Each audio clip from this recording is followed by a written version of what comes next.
Let's start with question number 7. We have x is equal to sine cube t upon under root of cos 2t and y is cos cube t upon under root of cos 2t. So what do we do here is, here the third parameter that is defined as t. Let me find out dx by dt. Dx by dt would be here. Remember, we'll be applying the quotient rule. So this becomes under root of cos 2t whole square. Here we have cos of 2t, d by dt of sine cube t minus sine cube t d by dt of under root of cos 2t. Right? So let me find out the derivative. This becomes cos of 2t. This is under root of cos 2t. D by dt of this is 3 sine square t. X to the power n formula. This is a composite function. And then derivative of sine t becomes cos t. Applying the chain rule. Minus sine cube t upon 2 under root of cos 2t. Right? And we have derivative of cos 2t, which is minus 2 sine 2t.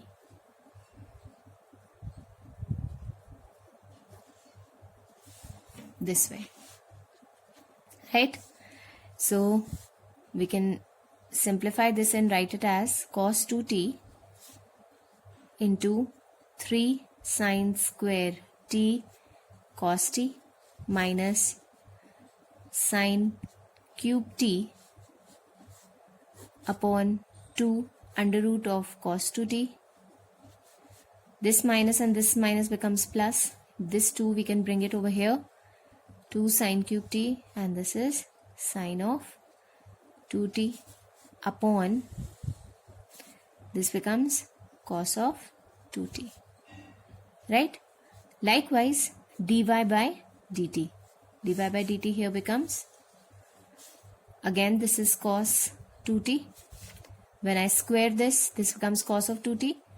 Then we have under root of cos 2t, derivative of cos cube t, that is d by dt of cos cube t minus cos cube t d by dt of under root of cos of 2t. So this is under root of cos 2t. Derivative of cos cube t is 3 cos square t, and derivative of cos t is minus of sine t minus cos cube t. This is 2 under root of cos 2t. Derivative of cos 2t is minus 2 sine of 2t upon cos of 2t. Right? Likewise, we can find out dy by dx. Now dy by dx is dy by dt upon dx by dt. So I am directly writing it as, this becomes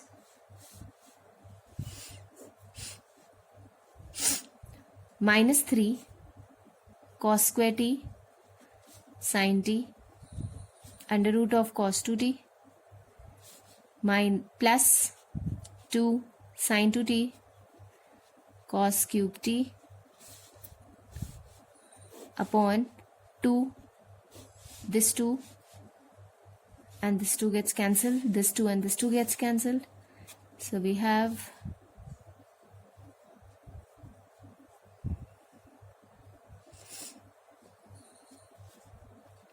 this gets cancelled, cos 2t, right, divided by dx by dt, that is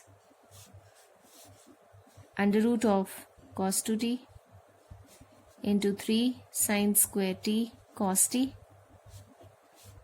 plus sine cube t sine 2t upon under root of cos 2t. Right?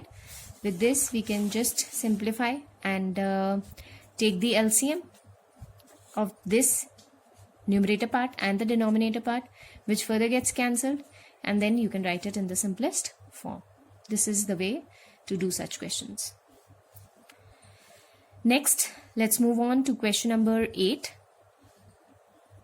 X is equal to a cos t plus log of tan t by 2. So it is, and y is equal to a sin t.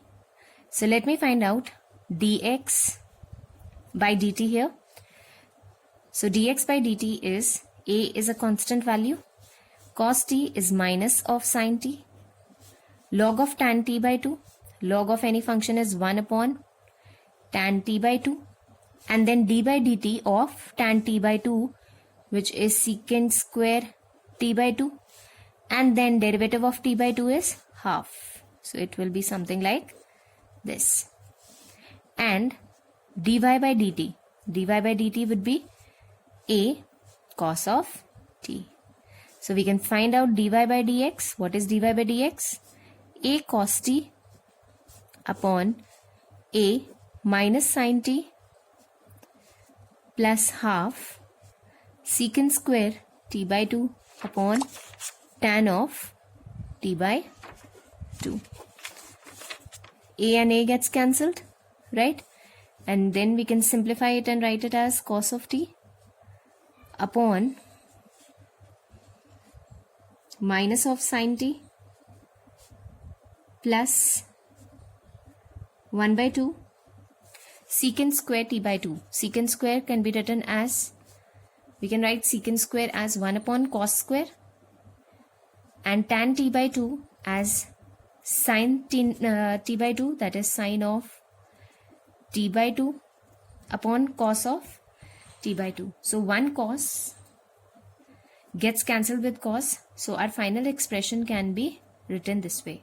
So it's minus sin t plus 1 upon 2 sin of t by 2 cos of t by 2, or 2 sin t by 2 cos t by 2 can also be written as sin t, right? So I simplify it and write it as dy by dx is cos of t upon minus of sin t